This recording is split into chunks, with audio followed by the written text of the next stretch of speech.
नमस्कार, मैं हूं नेहा शर्मा। आप देख रहे हैं कार्यक्रम आध्यात्मिक ज्ञान चर्चा। तो आइए शुरुआत करते हैं कार्यक्रम की और जानते हैं विचार जगत गुरु तत्वदर्शी संत रामपाल जी महाराज बनाम आदरणीय आचार्य श्री विजय धर्म धुरंधर सुरीश्वर जी महाराज के विचार। क्या तीर्थंकर का पुनर्जन्म होता है? बिल्कुल नहीं, तीर्थंकर का पुनर्जन्म नहीं होता है। कारण यह है कि तीर्थंकर की अवस्था में उन्होंने घाती कर्मों का क्षय किया होता है और जिस समय वे निर्वाण को प्राप्त करते हैं, निर्वाण तभी प्राप्त करते हैं जब वह शेष 4 कर्मों को भी, जिनको कि हम अघाती कर्म कहते हैं, उनका भी वे क्षय कर देते हैं। इस रीति से 8 कर्मों से मुक्त हो जाने के बाद में तीर्थंकर का तो क्या, किसी का भी पुनर्जन्म नहीं हो सकता। एक सवाल और पूछना चाहेंगे, परमात्मा की उपासना के कौन कौन से साधन हैं? परमात्मा की उपासना के सैकड़ों साधन हो सकते हैं। हाँ, वैसा प्रत्येक साधन उपासना पद्धति का साधन कहलाएगा जिसके कारण से, जिसके माध्यम से आत्मा मालिक के पास में जाकर के आसना बैठ सके। ऐसी उनके नजदीक ले जाने वाली पद्धतियां, वह ले जाने वाली पद्धतियां उपासना कहलाती हैं। और ऐसी पद्धतियां एक नहीं, अनेकों प्रत्येक परंपरा के पास में है। हाँ, एक बात कहना चाहूँगा, उपासना में सबसे ज़्यादा प्रमुखता अगर किसी चीज़ की है तो वह भक्ति की है, और भक्ति से उपासना की ओर वह बढ़ता जाता है। अतः मैं यह जरूर कहना चाहूँगा, भक्ति मूल तत्व है, उपासना की भक्ति जड़ है, उपासना की भक्ति बीज है, उपासना की, यह जरूर कहना चाहूँगा। क्या आप जी की साधना श्रीमद् भगवान महावीर जैन जी के मार्गदर्शन अनुसार है? देखिए, मैं इतना कह सकता हूं, मैं समर्पित उनको हूं, उनके कहे अनुसार जीना यह मेरा लक्ष्य है। परंतु मैं सत्य इतना ही कह सकता हूं कि मैं कोशिश करता हूं। हाँ, कोशिशों में अधिकतर मेरा अधूरापन है, वह भी मैं स्वीकारता हूं। परंतु मेरे इष्ट वे हैं, मेरे लक्ष्य वे हैं, मैं उनको अपने जीवन का सर्वस्व मानता हूं, ये कह सकता हूं। परंतु उनके वचनों पर चले बिना मेरी मुक्ति नहीं है, इस तरीके से भैया मैं जरूर मानता हूं। और मेरे लिए कृतकृत्यता, मेरी धन्यता भी वही है कि मैं परमात्मा की आज्ञा के अनुसार, उनके निर्देशों के अनुसार चल पाऊं। नहीं चलता हूं, नहीं चल पा रहा हूं, अधूरी कोशिशें कर रहा हूं, ये बात मैं स्वीकार। ये थे आदरणीय आचार्य श्री विजय धर्म धुरंधर सुरीश्वर जी महाराज के विचार। और आइए अब जानते हैं जगत गुरु तत्वदर्शी संत रामपाल जी महाराज के विचार। पिता परमात्मा पूर्ण ब्रह्म, सारी सृष्टि के रचनहार कुल मालिक कबीर देव जी, कबीर साहब जी, ये हम सभी आत्माओं के जनक हैं, हमारे पिता हैं, यही हमारे सच्चे हितैषी हैं। उस परमेश्वर ने स्वयं आकर के हमें ये ज्ञान दिया है कि तुम काल के जाल में फंसे हुए हो। इस काल ने 21 ब्रह्मांड के प्रभु स्वामी ने आप जी को यह पूर्ण रूप से अज्ञानी बनाकर रखा हुआ है। परमात्मा ने हमें याद दिलाया कि ये मनुष्य जीवन आप जी को केवल परमात्मा प्राप्ति और शुभ कर्म करने के लिए प्राप्त हुआ है। इसको ना करके आप जो क्रियाएं कर रहे हो वो अन्य प्राणी, पशु, पक्षी भी कर रहे हैं। आपसे अधिक ममता, आपसे अधिक लगाव, उनकी परवरिश करने में आपसे भी अधिक स्नेह से वो परवरिश करते हैं अपने बच्चों की। और यही आपके अंदर इच्छाएं हैं। तो हमारे अंदर और उन पक्षियों के अंदर, पशुओं के अंदर कौन सा अंतर रहा? कोई नहीं। परमेश्वर कबीर देव जी ने आकर बताया है, मानुष जन्म पाय कर जो नहीं रटे हरि नाम, जैसे कुआ जल बिना फिर बनवाया क्या काम। पुण्यात्माओं, आज हम मनुष्य हैं और मनुष्य जीवन में हमें विशेष सुविधाएं प्राप्त हैं। हम ये सोचकर भी कन्फर्म नहीं कर पाते कि हम पशु बन जाएंगे, हमारे ये विश्वास होता को नहीं। ठीक है, कहते हैं अपनी बुद्धि काम ना करे तो किसी समझदार से सलाह ले लेनी चाहिए। तो परमेश्वर ने तत्वदर्शी संत बनकर के यहाँ लीला की और ये ज्ञान बताया कि तुम्हारे साथ ऐसा ही बनेगा। जो परमात्मा हमें संदेश देकर गए। और ऐसा करोगे तो फिर इन आपदाओं से आप बच जाओगे। ये भी जानकारी परमेश्वर ने दी है कि तुम ऐसा करोगे तो ऐसा फल होगा। इसका समाधान ये बताया कि पूर्ण संत से, पूरे गुरु से उपदेश लोगे तो ये आपके ऊपर आने वाली जो आपदाएं हैं ये टल जाएंगी, नकली गुरुओं से नहीं टलेगी। तो क्या बताते हैं कि फिर पीछे तू पशुआ की जय दीज बैल बना, कि शरीर छूटने के बाद सत भक्ति जो नहीं करते और भक्ति भी कर रहे हैं नकली गुरुओं के पास बैठे, उनकी भी दुर्गति होगी। क्योंकि पूरा गुरु हो, सच्चा ज्ञान हो और शिष्य की श्रद्धा अटूट बनी रहे आजीवन, तो मोक्ष में कोई संदेह नहीं है। मर्यादा में रहें, मर्यादा तोड़ देने से भी आपको लाभ बिल्कुल नहीं होगा। सुखदेव ने 84 भुगती बना पजावे खरवो, तेरी क्या बुनियाद प्राणी तू पेंडा पंथ पकड़वो। कहते सुखदेव जैसे ऋषि ने भी 84 लाख योनियों का कष्ट उठाया, और तेरी क्या बुनियाद प्राणी तू पेंडा पंथ पकड़वो। पेंडा यानी वो मार्ग, वो पथ, वो रास्ता, वो सत साधना ग्रहण कर जिससे तेरी ये दुर्गति छूट जावे। वो मार्ग ग्रहण कर जिससे तेरी ये दुर्गति बचे, पशु पक्षी की योनियों में ना तू जा सके, सत भक्ति कर। और क्या बताते हैं, सुखदेव ने 84 भुगती और बना पजावे खरवो। सुखदेव जैसे महर्षि भी 84 लाख योनियों में भटकते रहे। सुखदेव ऋषि ने अपने आप बताया एक बार कि मैं गधा बन गया, 84 लाख योनियों भोग रहा था, अंधा हो गया। अंधा होने से मालिक ने मुझे त्याग दिया, लठ मारे घर से निकाल दिया। चलता चलता मैं जंगल की तरफ पगडंडी की अटकल सी लगाता हुआ चल पड़ा। आगे एक नाला था, उस नाले में गिरने लगा। मैंने छलांग लगानी चाहिए, मैं बीच फंस गया उसमें, मुंह आगे टेक गया, पीठ पछला हिस्सा पाछे फिट हो गया। ऐसा बन गया जैसे पाइप पुली बन जाया करे। जंगल में दूर स्थान होने के कारण इक्का दुक्का व्यक्ति उस रास्ते से जावा था। किसी ने मुझे निकाला नहीं, मेरे कमर पर पैर रखे, पार होने लगे, मेरी पुली बना ली। 15-20 दिन में भुगत कर भूखा प्यासा वहाँ प्राण छूटे। अब क्या बताते हैं कबीर परमेश्वर जी के सुखदेव ने 84 भुगती बना पजावे खरवो, खर माने गदा, और तेरी क्या बुनियाद प्राणी तू पेंडा पंथ पकड़वो।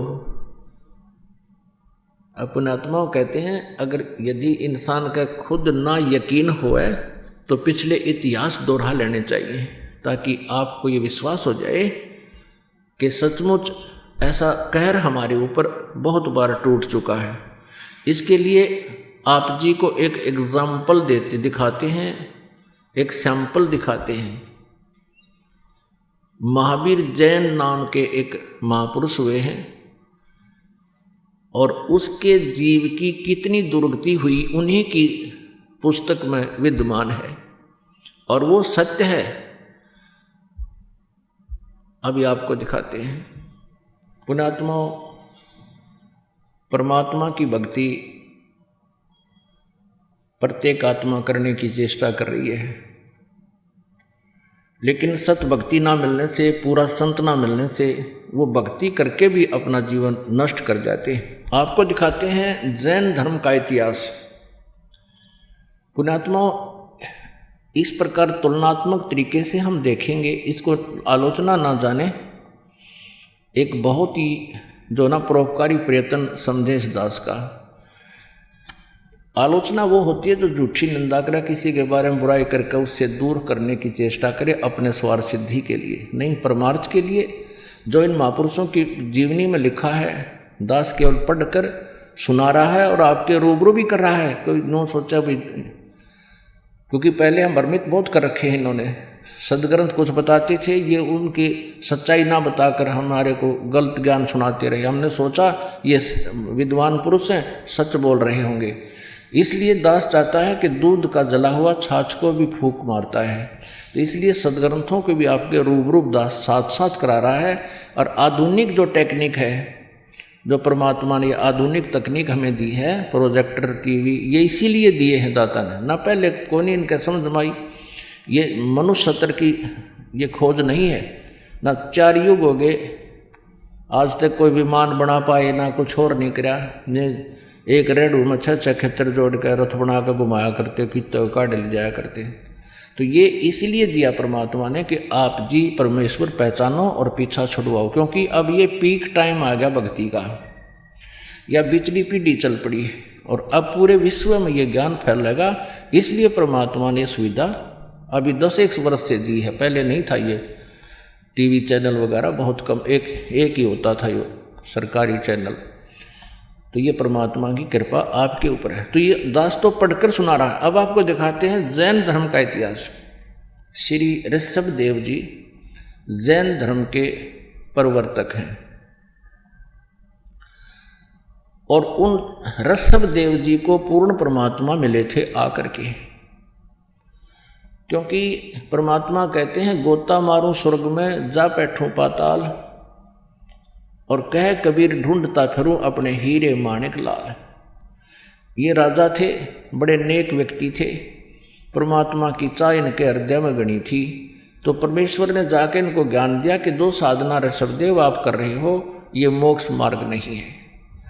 गरीबदास जी ने अपनी वाणी में लिखा है कि ऋषभदेव का आया कवि नामे करतार, वो कवि नाम का करतार कबीर देव ऋषभदेव के गया था और ये बताया था मैं वो कवि हूँ, वो कवि देव हूँ। कवि देव, कवि साहब जिसको हम कबीर देव बोलते हैं, जो जिसके विषय में वेदों में लिखा है मैं वो भगवान हूँ।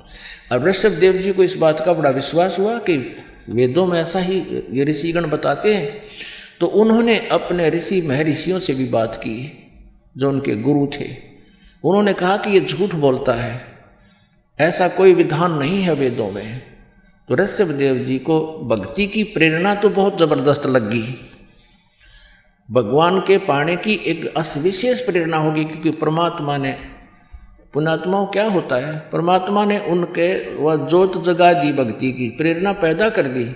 जैसे जो पुण्यात्मा होती हैं उनको 2-4 बातों में ही एक विशेष कसक बन जाती है और भक्ति की तरफ वो अग्रसर हो जाते हैं।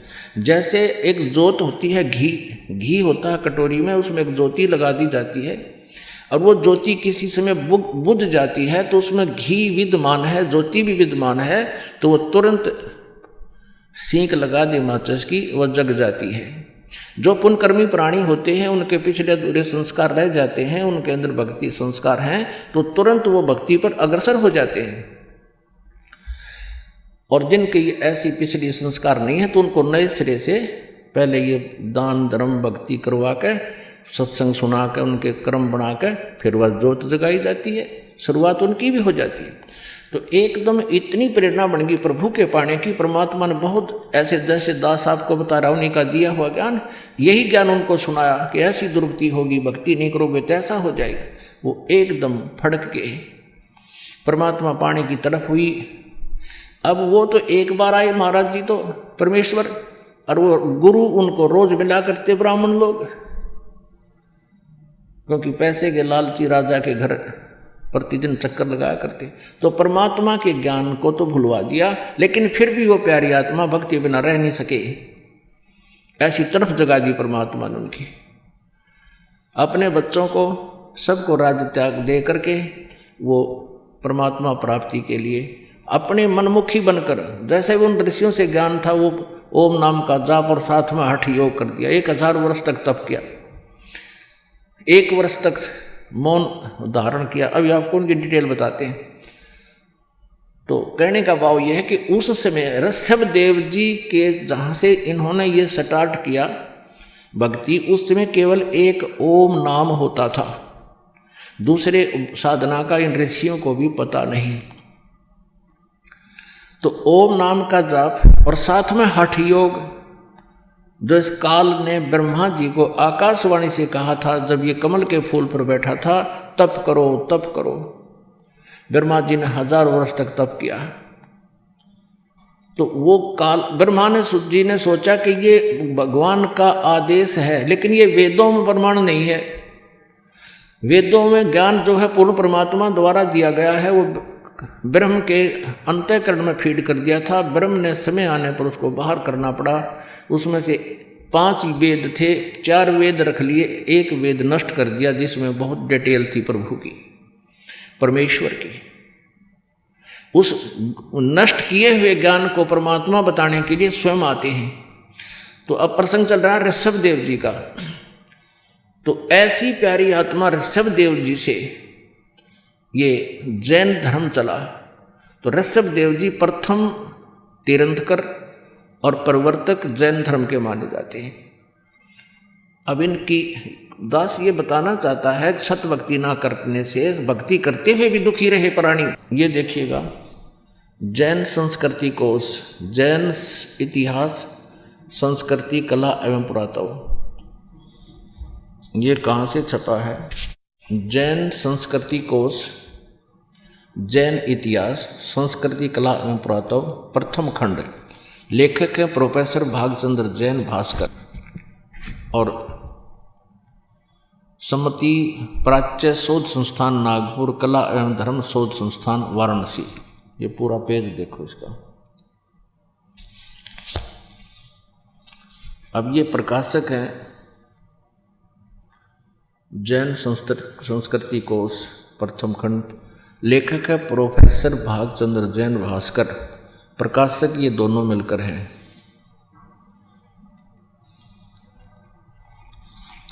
अब ये स्वर्गीय पूज्य पिता श्री गोरेलाल जी जैन एवं पूज्य श्री मातु श्री पूज्या तुलसा देवी जैन की पुण्य स्मृति में सादर समर्पित। ये यहाँ तक। अब इसके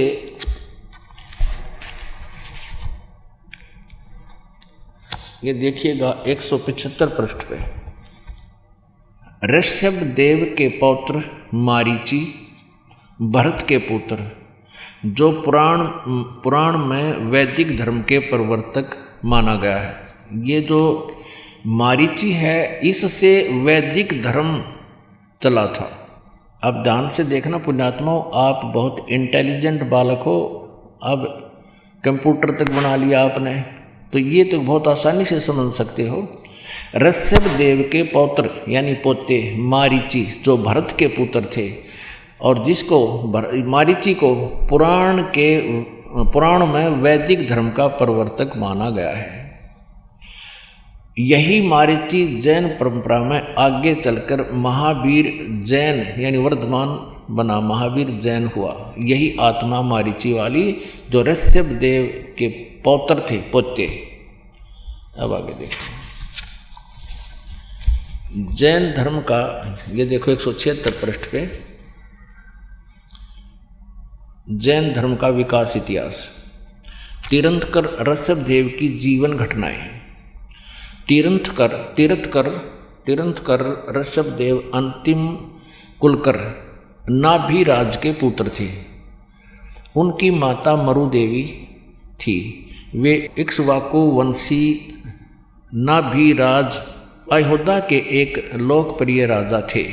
तरुण होने पर नाभिराज ने ऋषभ देव का विवाह सुनंदा और सुमंगला से कर दिया। 2 पत्नियों से विवाह कर दिया। सुनंदा ने तेजस्वी पुत्र बाहुबली और पुत्री सुंदरी को जन्म दिया। 2 संतान हुई। और सुमंगला ने भरत सहित 99 पुत्रों को और ब्राह्मी पुत्री को जन्म दिया। यानी ऋषभ देव का 100 पुत्र 2 बेटियां थी। समय आने पर ऋषभ देव ने भरत को अयोध्या का, बाहुबली को तक्षशिला का और शेष युवराजों को उनकी योग्यता अनुसार राज्य सौंपकर संसार त्याग दिया। और यानी मरे नहीं, अपना घर त्याग दिया। दीक्षा लेकर यानी किसी ऋषि से दीक्षा लेकर साधना में लीन हो गए, गुरु बना के। साधना काल में पाणी पात्री ऋषभ देव 1 वर्ष तक निराहार रहे, कुछ नहीं खाया 1 वर्ष तक। बाद में बाहुबली के पौत्र श्रेयांश कुमार ने इक्षु रस देकर उनकी इस निराहार वृत्ति को तोड़ा। लगातार 1000 वर्ष तक तपस्या करने वाले मुनि ऋषभदेव, फिर 1000 वर्ष तक तपस्या की मुनि ऋषभदेव ने अंत में केवल्य ज्ञान प्राप्त किया। केवल्य 4 मुक्तियाँ होती हैं, उसमें से केवल्य ज्ञान इनको प्राप्त हुआ। धर्म देशना प्रारंभ की, नाम देना शुरू कर दिया। प्रथम धर्म देशना यानी प्रथम उपदेश किसको दिया? भरत के पुत्र मारीची को दिया।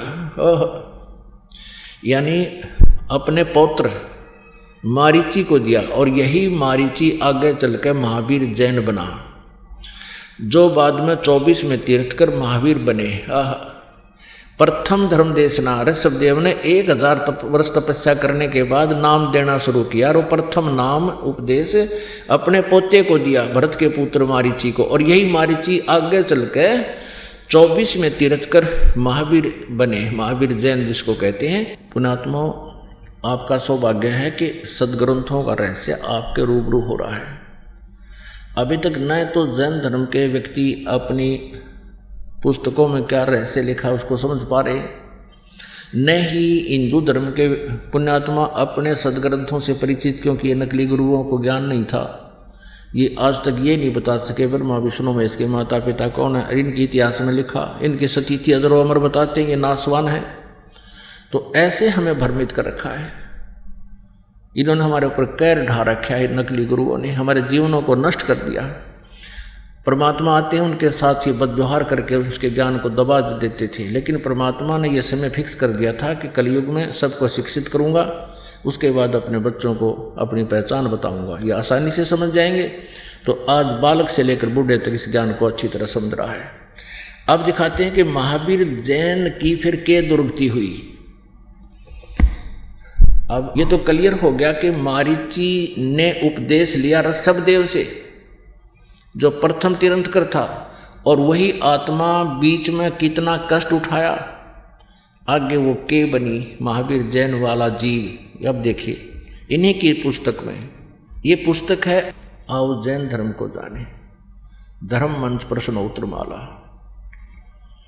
प्रवीण चंद्र जैन M.A. शास्त्री, ये इसके लेखक हैं। आओ जैन धर्म को जाने, लेखक है प्रवीण चंद्र जैन M.A. शास्त्री, जम्बूद्वीप हस्तिनापुर।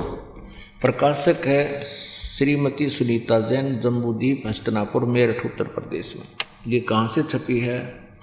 मुद्रक है Dhirendra Jain, new Rishabh offset printers, ये मेरठ, यहाँ से मिसप्रिंट सा है। अब इसके हम 293 से प्रारंभ करते हैं, 293। आओ जैन धर्म को जाने, विशेष प्रकरण। श्री महावीर भगवान के अन्य कौन कौन से नाम हैं?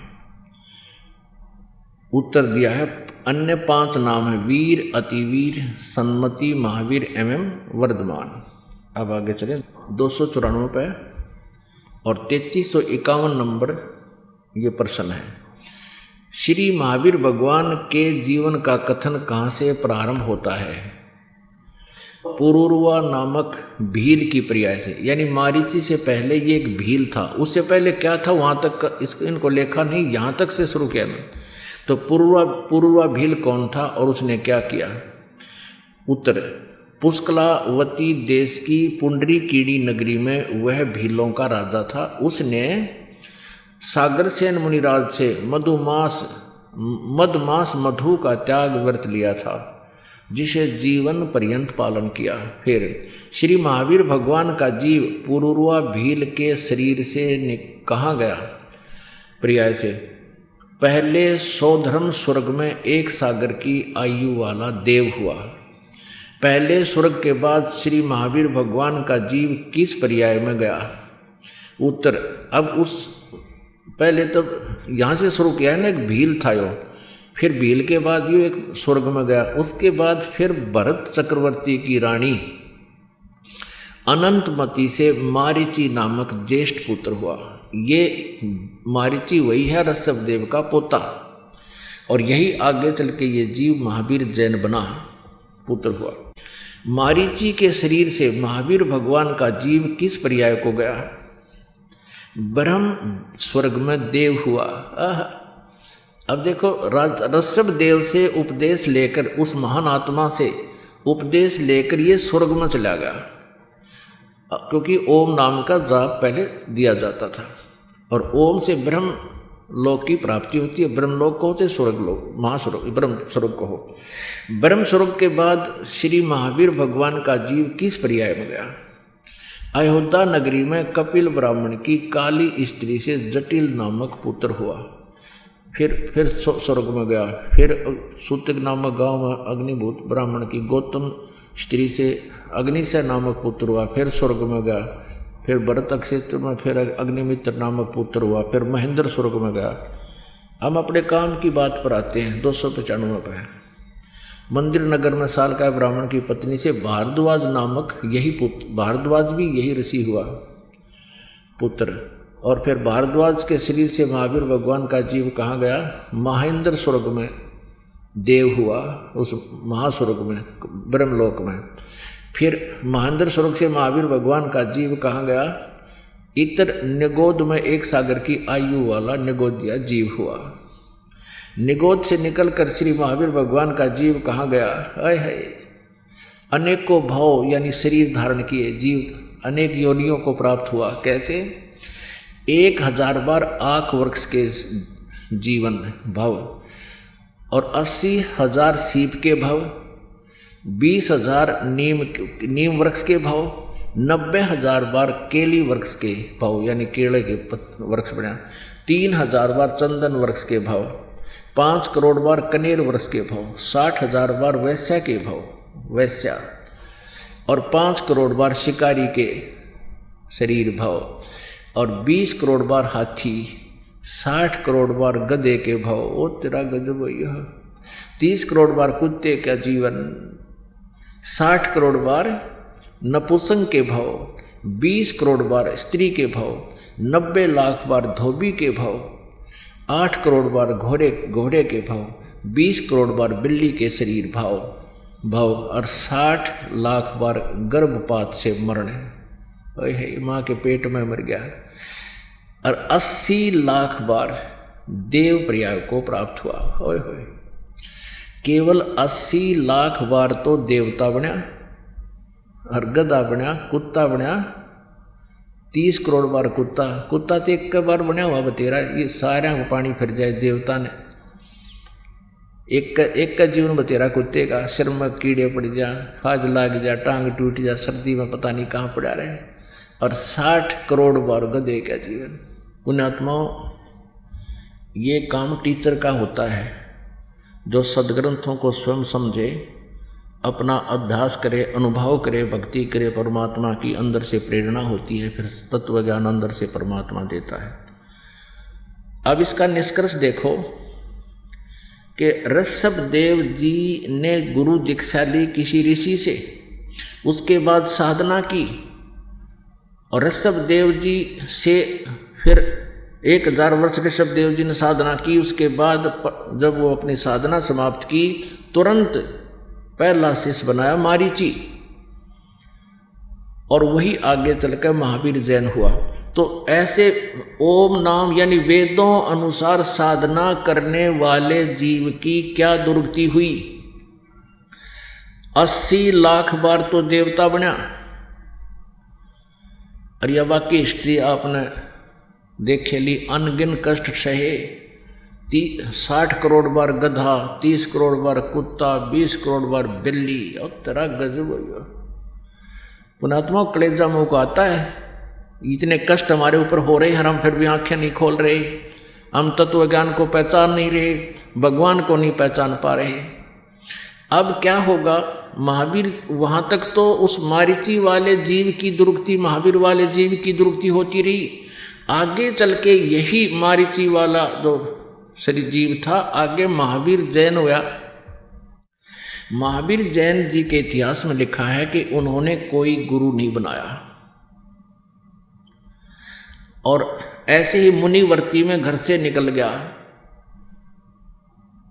निवस्त्र रहने लगा, अपने आप साधना करता रहा। कुछ दिन हठयोग करके अपने विचारों को व्यक्त करने लग गया जनता में, अब वर्तमान में जो जैन धर्म में साधना है वो महावीर जैन जी द्वारा चलाए गए 363 पाखंड मत माने बकवाद साधनाएं, उन पर आधारित है पूरा जैन धर्म। अब उस वेदों अनुसार और गुरु परंपरा से मर्यादा से गुरु बनाकर साधना करने वाले मारीची की कितनी दुर्गति हुई, एक बार पुनर्रिवाइज कर लो, ना याद रही होगी। ये देखो, ये वही पुस्तक है, आओ जैन धर्म को जाने। लेखक हैं प्रवीण चंद्र जैन, M.A. शास्त्री, जम्बूद्वीप, हस्तिनापुर। ये सारा अब फिर थोड़ा सा दिखाते हैं, ये मेरे मालिक। अब ये तो दुर्गति उस प्राणी की है जिसने इस काल के गुरु मर्यादा में रहते हुए साधना की है, मारीची वाले जीव की। ये देखिए, थोड़ा सा दिखा दें। 60,000 बार वैश्या के भाव, 5 करोड़ बार शिकारी बना दिया, नरे पाप इकट्ठे करवा दिए इस काल ने। 20 करोड़ बार हाथी के भाव, 60 करोड़ बार गधे के भाव, 30 करोड़ बार कुत्ते के भाव, 60 करोड़ बार नपुंसक के भाव, 20 करोड़ बार स्त्री के भाव, 90 लाख बार धोबी, 8 करोड़ बार घोड़ा, 20 करोड़ बार बिल्ली, और 60 लाख बार गर्भपात से मरण, 80 लाख बार देवता हुआ। बस 80 लाख बार तो देवता और बाकी अविरन वेटिनरी। ये तो उस प्राणी की है जो विधिवत काल के गुरु परंपरा में रहकर साधना कर रहा था। और अब ये उसके बाद ये नरक में भी गया, मारीची वाला जो फिर प्रथम नरक में गया। और फिर ये महावीर जैन हुआ, 24 में तीर्थंकर श्री महावीर भगवान हुए। महावीर भगवान होया फिर यूँ श्री महावीर भगवान के जीव ने कितने पाखंड मत चलाए, 363 पाखंड मत चलाए। अपने आत्माओं, ये एक निर्णायक मोड़ पर आ गया है ज्ञान, भगवान का तत्व ज्ञान है ये।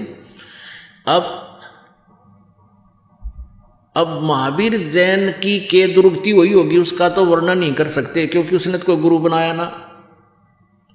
और ये पाखंड मत माने शास्त्र विधि को त्याग का मनमाने आचरण ये चला दिए, जिसको वर्तमान में जैन धर्म के सभी अनुयायी उसी से आके अपनी साधनाएं कर रहे हैं। तो इनका क्या हाल होगा ये कहने की जरूरत को नहीं, ये तो समझने की आवश्यकता है।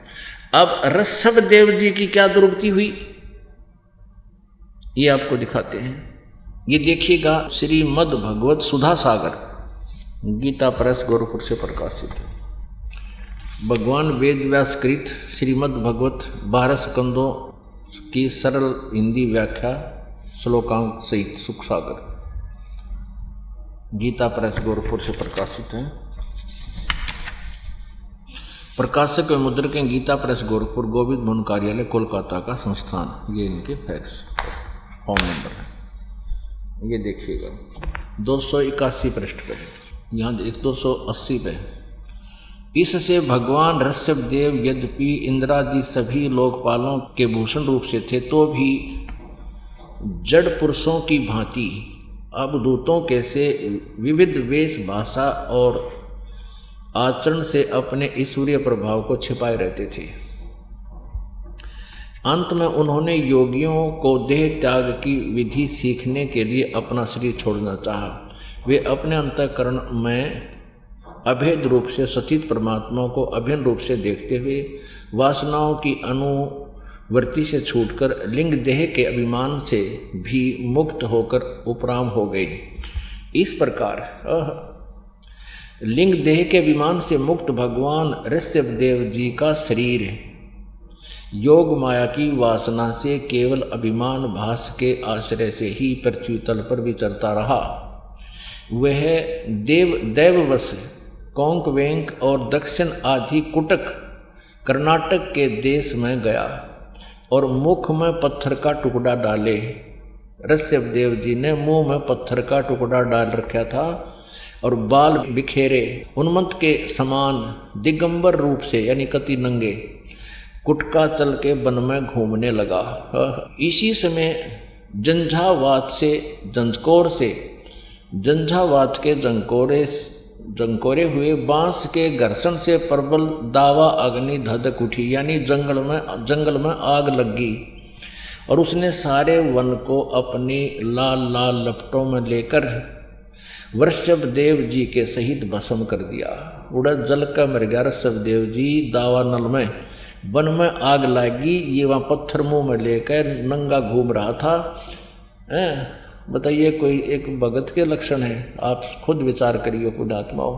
अब ये हालत ऋषभ देव की जब हुई, उस समय हुई ये, यानी काल की मर्यादा वत साधना कर रहा था। नमस्कार जी। नमस्ते जी। क्या नाम है जी आपका? मेरा नाम भारती कोरी। भारती जी, आप कहाँ से हैं? मैं बिलासपुर छत्तीसगढ़ से हूँ। संत रामपाल जी महाराज से नाम दीक्षा आपने कब ली? मैंने संत रामपाल जी महाराज जी से नाम दीक्षा 6 जनवरी 2019 में ली। संत रामपाल जी महाराज से नाम दीक्षा लेने से पहले आप क्या भक्ति साधनाएं करती थी? संत रामपाल जी महाराज जी से जुड़ने से पहले मैं जो सब लोग करते हैं, जो परंपरागत भक्ति साधना है, ब्रह्मा विष्णु महेश जी की, शिव जी की, दुर्गा जी की और हनुमान जी की, इन सब की भक्ति करती थी। तो फिर क्या कारण बना कि आप संत रामपाल जी महाराज की शरण में आई? सर ऐसा है कि पहले जैसे जब हम शादी नहीं हुई थी तो हम उतना ज़्यादा मतलब ये कर्म कांड वाली भक्ति नहीं करते थे, है ना, बस परमात्मा दिल में है ये मानते थे। लेकिन जैसे ही जब शादी हुई और मेरे ससुराल तरफ से हमने देखा कि उन लोग बहुत ही भक्ति में है, व्रत भी ये सब, और मेरे घर में भी करते थे पर मुझे इतना नहीं करती थी। लेकिन जैसे ही शादी उसके बाद से इतनी लाइफ में प्रॉब्लम चालू हुई, इतनी ज़्यादा कि मतलब ये 18-20 साल ऐसे गए हैं कि तकलीफ़ ही तकलीफ़, हर तरफ से तकलीफ़। और उसके बाद मुझे भक्ति की तरफ बढ़ गई मैं, मतलब है ना, जैसे दुर्गा जी के 9 दिन के व्रत करना, कौन सी ऐसी चीज़ है सर जो हमने नहीं करी? चाहे आप बोलिए A to Z भक्ति जो होती है ना, हमने पूरी की है। हर देवी देवता के शरण में हम गए हैं, मंदिर मंदिर भटके हैं हमने। मंगलवार को, शनिवार को हनुमान जी में जाके प्रसाद चढ़ा रहे हैं, चोला चढ़ा रहे हैं, कहीं दुर्गा जी के 9 दिन के व्रत करके रतनपुर में जा रहे हैं। मतलब बहुत कठिन से कठिन जो भक्ति होती है ना, सुबह 5 बजे उठ के सूरज भगवान को जल दे रहे हैं, पेड़ों की तक पूजा कर डाली, 5 पेड़ लगा के उनको गमले में, उनकी रोज़ सरसों का तेल जलाई, हर तरह की भक्ति कर चुकी थी। और इससे मेरी समस्या कम होने के बजाय बढ़ते चली जा रही थी। मतलब मुझे आश्चर्य होता था कि हमने किसी का कुछ बिगाड़ा नहीं है, ना किसी का हम बुरा सोचते हैं, पर मेरी लाइफ में इतनी स्ट्रगल्स क्यों आ रही है?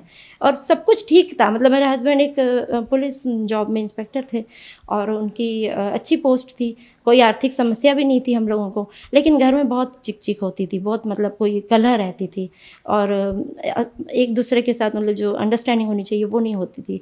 उसके बाद फिर वो जब उनकी परेशानी बड़ी, मतलब जैसे उनको बीमार हुए, वो उनको हार्ट अटैक आया था, तो उसके बाद से उनकी सेहत गिरती चली गई। और उसके बाद मेरे माता पिता एक्सपायर हो गए।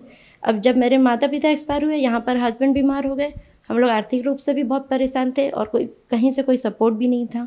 उसके बाद हस्बैंड की भी डेथ हो गई। जब उनकी डेथ हुई तो हम तो बिल्कुल ही बेसहारा हो गए, क्योंकि मेरे साथ मेरे 2 बच्चे हैं, मेरे बेटा और बेटी और मैं, और हम 3 के अलावा हमारा मतलब ऐसा लगता था कि जैसे दुनिया में कोई है ही नहीं, क्योंकि कोई हमें पूछने वाला नहीं था, कोई हमें मतलब किसी एक पैसे की मदद नहीं कर रहा था। जबकि सब जानते थे कि ये लोग 8 साल से जो आर्थिक उससे जूझ रहे हैं, वो चीज़ के लिए हमें कोई हेल्प कहीं से नहीं मिली, किसी ने नहीं की। हमें एक्सपायर हो गए। उसके बाद से तो जैसे कि हम लोग के ऊपर पहाड़ टूट पड़ा, क्योंकि हम जानते हैं कि हमारा इस दुनिया में मेरे पति के सिवा तो कोई था ही नहीं। अब तो बिल्कुल ही अकेले हो गए और आर्थिक रूप से इतने कमज़ोर हो गए थे कि 0 बैंक बैलेंस था, कुछ नहीं था हम लोगों के पास, कर्ज में डूब चुके थे पूरी तरह, है ना। इसके बाद मेंटल मॉरल सपोर्ट तक नहीं था किसी का हमारे पास।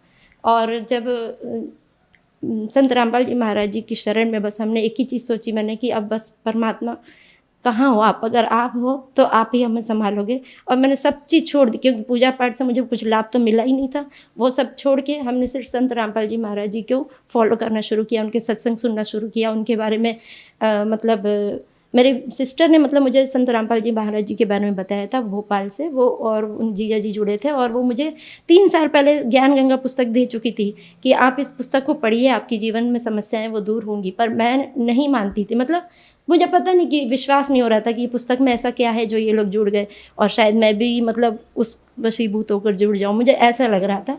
तो मैं उस वजह से उसको हाथ नहीं लगाती थी।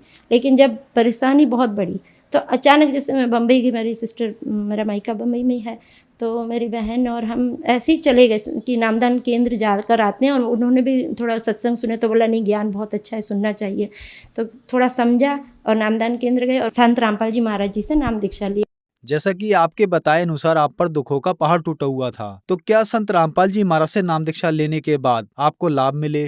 संत रामपाल जी महाराज जी से जुड़ने के बाद जब मैंने उनको अच्छे से ज्ञान को समझा और फॉलो की पूरी भक्ति की जो मर्यादाएं होती है वो सब कुछ, तो मुझे मतलब ये 1.5 साल का समय गया। जब मेरे हस्बैंड 2019 में गए और उसके बाद 2020 में ये कोरोना महामारी भी आ गई, और उसकी वजह से तो आप समझ ही सकते हो कि कोई आर्थिक लाभ तो छोड़ दो, कोई साथ भी नहीं था हमारे, हम अकेले रहे उस टाइम पर।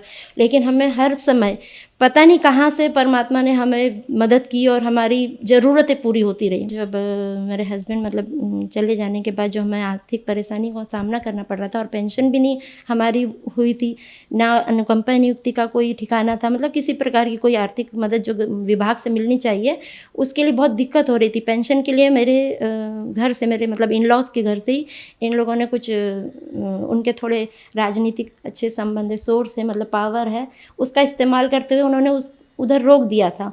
तो वो हमको मिल नहीं पा रही थी, हम लोग बहुत परेशान हो रहे थे। हम कोई भी सरकारी काम जानते नहीं थे। हम तीनों जन सुबह से निकलते थे, कैसे हर विभाग के चक्कर मारते थे, कभी कभी खाना भी खाए पिए नहीं रहते थे। और अपने आप हमको नहीं पता, परमात्मा इतनी प्रेरणा करता था, वो खुद ही हमें बताता था, जैसे दिमाग में आता था आज इससे मिलना है, आज उस अधिकारी से मिलना है।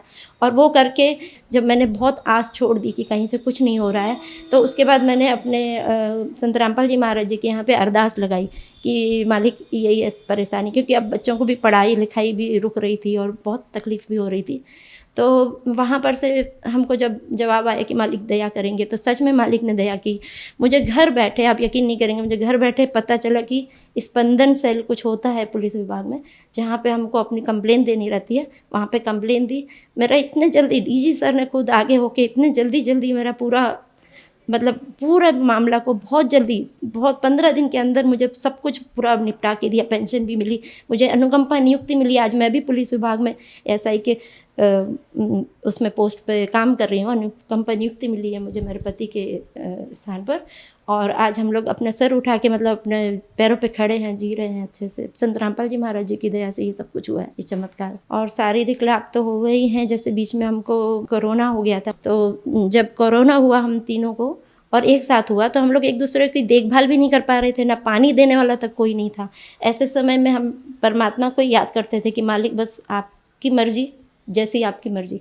तो परमात्मा की दया से बस एक व्हाट्सएप पे मैसेज बस मैंने डाला था एक भगतमती को कि बीमार हूँ, और ये भी नहीं बताया था कि कोरोना है। पर वो भगतमती ने पता नहीं कहाँ बताया, और जो संत रामपाल जी महाराज जी हैं उन लोगों ने घर पे परमात्मा ने मतलब संत रामपाल जी महाराज जी की दया से घर पर हमारे भोजन पहुंचाया, हमारी दवाई पहुंचाई, हमारे लिए फल फ्रूट पहुंचाए, हमारा पूरा ध्यान रखा। जब तक हम ठीक नहीं हो तब तक हमें फ़ोन आके सब पूछते थे कि आज मतलब आपने भोजन किया है कि नहीं, आपका सेहत कैसी है।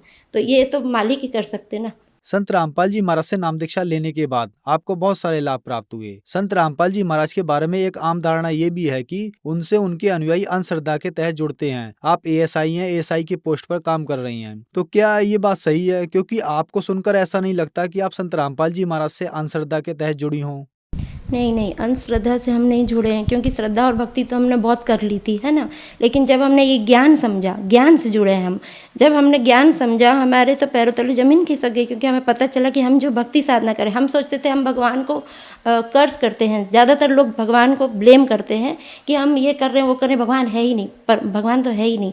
लेकिन हमें जब यही संत रामपाल जी महाराज जी ने हमारे सदग्रंथों से ये बताया हमें कि हमारे ग्रंथों में लिखा हुआ है कि हम जो भक्ति कर रहे हैं वो शास्त्र विरुद्ध है, इसलिए हमको लाभ कहाँ से होंगे? हम कुछ गलत कर रहे हैं जो हमें नहीं करना चाहिए। और उन्होंने हमें बताया कि परमात्मा कौन है, कैसे मिलेगा, उनको पाने की विधि क्या है, उनको पाने का सही भक्ति विधि क्या है, मोक्ष का मार्ग क्या है। जब ये पता चला तो ये तो दुख जो हमारे थे वो तो चलो साथ चल रहे थे, मगर हमारे तो जैसे कांटो बदन में बोलते ना, खून नहीं, ये समझ में आया कि अरे हम तो बहुत ही गलत भी कर रहे थे इसके साथ साथ, इसीलिए तकलीफें इतनी बढ़ रही थी। और जब हमें पता चला कि ये शास्त्र अनुकूल साधना देते हैं, संत रामपाल जी महाराज जी जो हैं वो शास्त्र अनुकूल साधना देते हैं। हमारे सारे सदग्रंथों, यहाँ तक कि वो कुरान, बाइबल, गीता, हमारे जो 18 बोध, 6 शास्त्र, 4 वेद और ये 5वां सूक्ष्म वेद है जो हम तक पहुँचा नहीं था, ये तक संत रामपाल जी महाराज जी ने खोल कर मतलब बता दिया है, हम लोगों को ज्ञान दिया है, और वो प्रमाणित ज्ञान देते हैं। उस प्रमाणित ज्ञान को देखकर ही मैंने इस भक्ति में आगे बढ़ी हूँ और मुझे इसमें लाभ ही लाभ मिले हैं। संत रामपाल जी महाराज से नाम दीक्षा कैसे ली जा सकती है?